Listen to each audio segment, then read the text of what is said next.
How's it going, Yankee fans? Welcome back to Fireside Yankees with your boys, Alex and Ryan. A token of appreciation, if you could like and subscribe to the video if you enjoy it. Always appreciate that very, very much. If you're listening on the podcast, a 5-star review if you enjoy the episode would also be very much appreciated. We love and respect you guys and really excited for this upcoming season. So much great content to come. And guys, ultimately, we have one really solid young prospect who General Manager Brian Cashman is refusing at all stops to trade. Spencer Jones. You know, even when it comes to Corbin Burnes, one of the best pitchers in baseball, even just for a season, the Yankees said, no way, Jose, we're keeping this man, Spencer Jones. And why? We're going to break it down for you. What his upside really is, what he can do, when he's going to play, where he's going to play. And keep in mind, this is a 6'7" monster. He's like a lefty Aaron Judge in terms of frame and stature. Of course, a long way to go before he can replicate numbers like Judge's, if he ever can, which is very unlikely. But the future holds potentially a starting job at center field for him. Offensively, if he hits more home runs, he could be a really solid player. Maybe you could say a better Joey Gallo, some would say. Some may say that. I don't want to say that. He's a little bit more of a better athlete. Stole 43 bags this past season in the minor league system. Of course, stealing bags is a little bit easier there, but showcases his athletic profile. He's very, very fast. We're going to talk about him, where we see his role developing in the near future here. But Ryan, before we dive into it, how you do today, my friend? I'm doing great, and as you mentioned, Spencer Jones is a very weird prospect in the sense that, a lot of his prospect stock comes from the fact that this is a guy who, just has every physical tool you would want in a baseball player, ridiculously fast despite the fact that he's 6'6", right? Like, ridiculous power that comes with his size, and it's almost like he's a player you created in MLB The Show. Like, you just created, this tall, super fast, play center field too. Like, that's usually not where you put a guy at his height. I know that conversation happened with Aaron Judge as well, and they played him in center field, but, when Judge was put in center field full time, he was a little bit, older, not as fast as he was when he first came up as a prospect. Jones has reached sprint speeds of 30 feet per second. He is, again, like, built in a lab to be the kind of guy you kind of gush over as a prospect, and he does not have a lot of experience hitting, or at least compared to where most college players are at. He didn't get to play as much his early years in Vanderbilt as he was recovering from Tommy John surgery, the COVID pandemic, a lot of different variables in there. 2022 was really his first full year being a college hitter. This past year was his first full year being a professional hitter. That's not to say that Spencer Jones should be looked at the way, again, you'd look at like a teenager, like a 19-year-old, a 20-year-old, but more so that you should look at him as a guy who does not have a lot of professional experience or a lot of experience swinging the baseball bat. And this is a very raw prospect. The Yankees are hoping they can get him to hit the ball in the air more, to get him to pull the ball more a little bit. I'm not even sure he has to pull the ball in the air more. Not saying he doesn't have to, like, he shouldn't want to try to pull the ball in the air more. I think that's a good approach to have to when you put the ball in the air, hit it to right field as a left-handed hitter. But he's so powerful that he can get it out to dead center, that he can shoot it out to the opposite field. I think of a hitter like, you think of like Giancarlo Stanton. Giancarlo Stanton does not need to pull the ball in the air to hit home runs. Giancarlo Stanton just needs to put the ball in the air to hit home runs. The same is true for a guy like Aaron Judge. Now, at Yankee Stadium, you hope Spencer Jones hits the ball to right field, but again, like, he can just kind of hit it anywhere for a home run. And I think the big thing here is I need him to be able to just, pull the ball in the air more. Like, the swinging strike rates and the strikeout rates I can actually live with. I can live with like a 12 to 13% swinging strike rate. That's not horrible. Like, that's like well below a guy like Emerson Pereira. It's not like we're talking his concerns when it comes to whiffs, but he's going to have to pull the ball in the air, or hit the ball in the air more, if he wants to have the game power translate, because we know how hard he can hit the ball. We know the power can be there. It just wasn't there this past year. He didn't generate enough power, and if he's able to do that, if he's able to optimize his build, optimize his frame, we might see a hitter who, really does excel at the major league level. The big thing for me is that the defense and the base running really help his profile a lot. It makes him a lot of a higher floor prospect than people give him credit for. He is very boom or bust, don't get me wrong. There's a chance he's like a 50 WRC plus hitter who strikes out 35% of the time and cannot hit, and is like at best a fourth outfielder, maybe, right? Like, we're looking like a Brett Phillips kind of player, but the upside here is an MVP winner, right? The upside here is it does click for him. It does kind of all connect. He does put up those gaudy offensive numbers. He does figure out how to hit the ball in the air consistently. He does put up, like a 150 WRC plus in a year and hits 35 to 40 home runs because the defense and base running will make him an MVP candidate at those numbers, and maybe even win an MVP. And that's why the Yankees drafted him. The Yankees do not need to draft players to be, average everyday regulars. They draft players because they need these guys to become stars. They can find everyday average regulars on the free agent market for relatively cheap prices. You can trade for Isaiah Kiner-Falefa. You can acquire a Trent Grisham. You can land an Alex Verdugo. The Yankees drafted Spencer Jones so that they could find the next Aaron Judge, not so that they could find the next solid 1-2 WAR outfielder. Yeah, I mean, look, right now the upside here for Spencer Jones, and we know he's been working and kind of studying the film of Kevin Kiermaier, which in my opinion is awesome, right? Like, the goal for the Yankees is pretty obvious. I mean, they're kind of telling us what they're trying to do with him. They're preparing him to be the future center fielder for the Yankees, right? Next season, what happens with Dominguez? What happens with Judge? What happens with Juan Soto? Verdugo's probably gone if I had to guess. Let's say you bring back Juan Soto, Jones takes over in center, Judge plays left field, and then, of course, you have Juan Soto playing right field. Then you have Stanton, who's kind of this, like, where do you put him type of situation. Maybe the Yankees have this rotation. The first depth piece is Dominguez or Jones, whoever wins that starting job.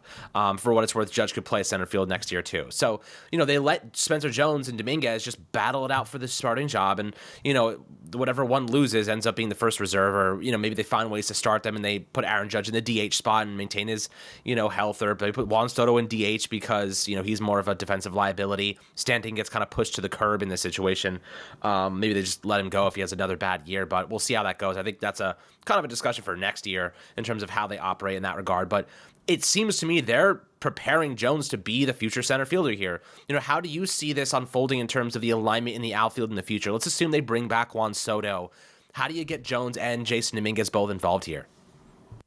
Yeah, so the big thing for me is that I think Spencer Jones is very clearly more capable of handling center field than Jason Dominguez, and it's not really close to me. Spencer Jones is a legitimately excellent defensive outfielder. Jason Dominguez is a question mark defensively. He has a good arm. Don't get me wrong, that's referring to Dominguez. But the route running is not excellent, and I have a lot of concerns about that. Enough concern that I would not put him in center field. And I don't know if he'll hold up there. For Spencer Jones, obviously you're concerned because he's a taller guy, but the concerns are basically you're worried that he won't hold up there because of physical limitations or because there isn't a track record of guys his size hanging out, holding up there. It's not because of a lack of skill. It's not because he doesn't have a great arm. He does. It's not because he's not accurate. He is. It's not because he doesn't have great range. He does. It's not because he doesn't have great route running. Again, he does. He is a unbelievable defensive center fielder. This is a guy who could compete for a gold glove out there. I'm not saying he's Kevin Kiermaier defensively. I'm not saying he's even Trent Grisham defensively. I'm just saying I think this guy could be, a 5 to 6 defensive run saves or outs above average, again, whichever defensive metric you prefer. But that kind of range of defender in center field is pretty damn good. That's a pretty good defensive center fielder. You add that with, again, the ability to steal a lot of bases and provide some base running value. I imagine this is a guy who's going to be like a +2 to +3 on the base paths in terms of run impact.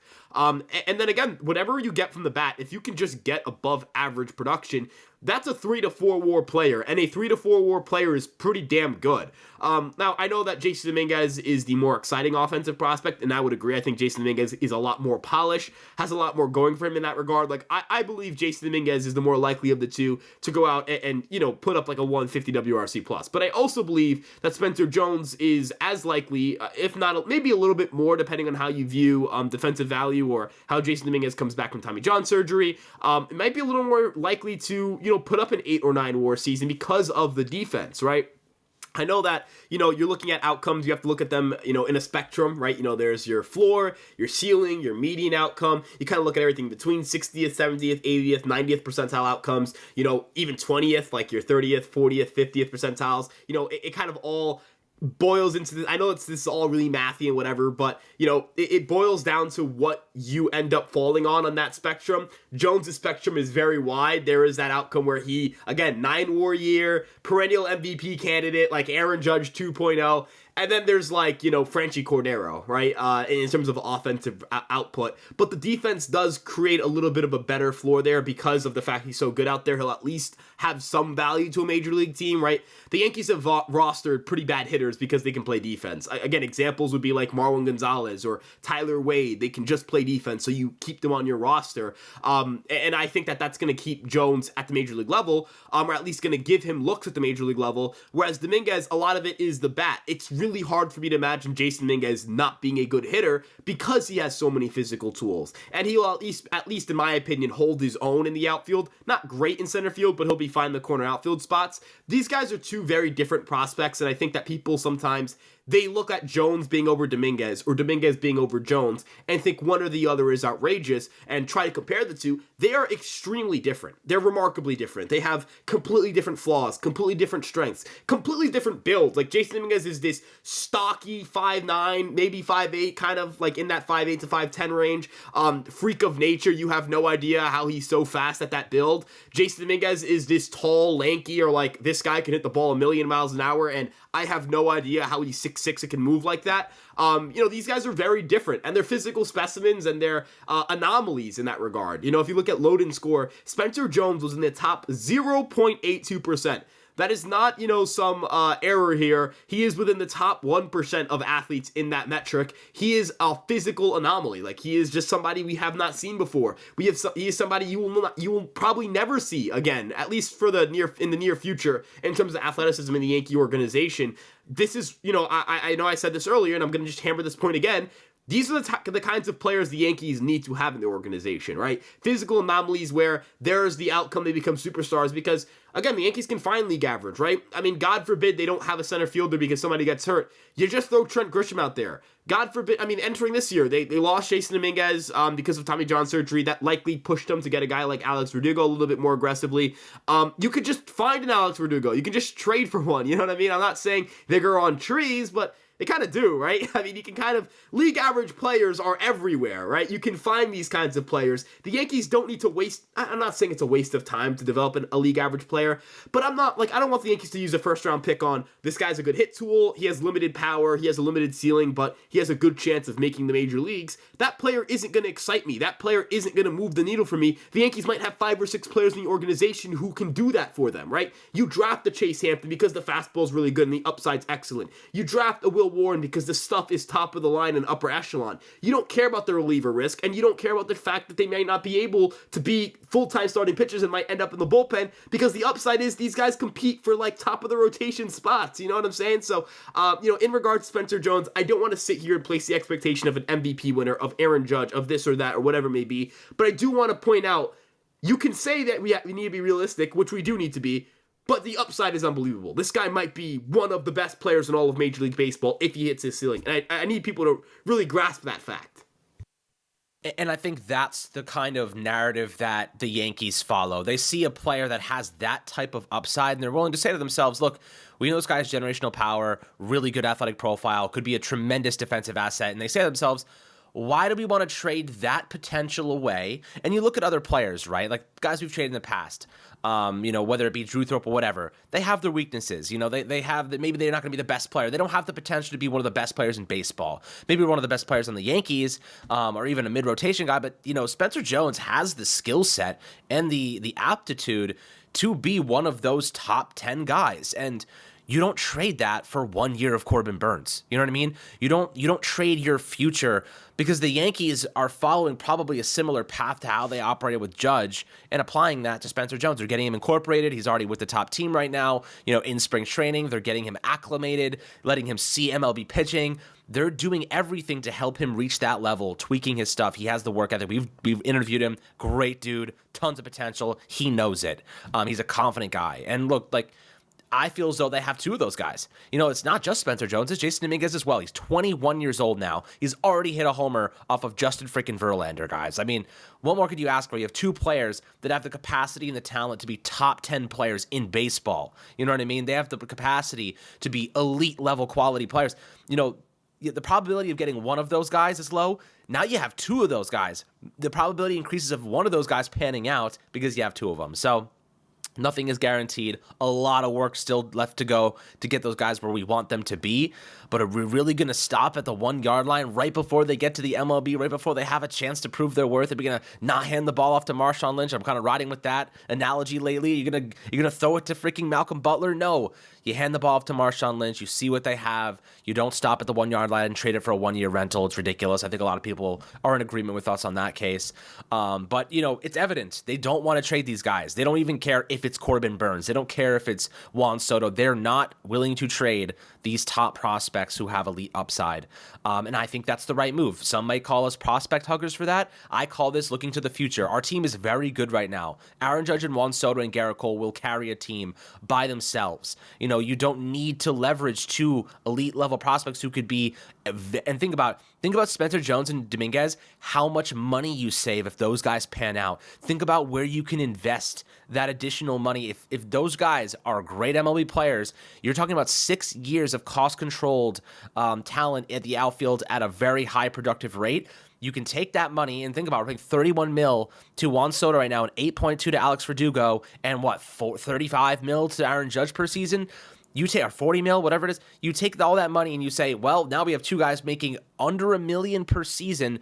You can take that and say, okay, we can afford to go get and pay Corbin Burns. We can afford to go pay a superstar third baseman or a superstar second baseman or keep Gleyber Torres. Your opportunities now expand significantly, and it makes Giancarlo Stanton's deal. Like, think about this. I would be willing to just trade a prospect to get rid of at least a portion of Stanton's contract, maybe even $10 million per season. Send him somewhere else. Someone pays him. Maybe you take on half his salary and he's still productive somewhere else as a DH. And the Yankees now have 15, 20 million, or maybe let's say 10, 15 million extra, and Spencer Jones or Jason Dominguez both are incorporated. I'm willing to sacrifice the money to get both those guys involved more frequently if it comes down to it. Because, look, Stanton's regressing. We don't know what he's going to do. Maybe he bounces back and has a great year and we keep him. But this is a problem for next year. At the moment, we have 2 young prospects who have elite upside, and that is a very good problem to have to figure out where they should be playing. So, guys, always happy to hear your thoughts below in the YouTube comment section. Make sure to like and subscribe as always, and we appreciate you guys tuning in. We'll catch you guys on the next Fireside Yankees episode.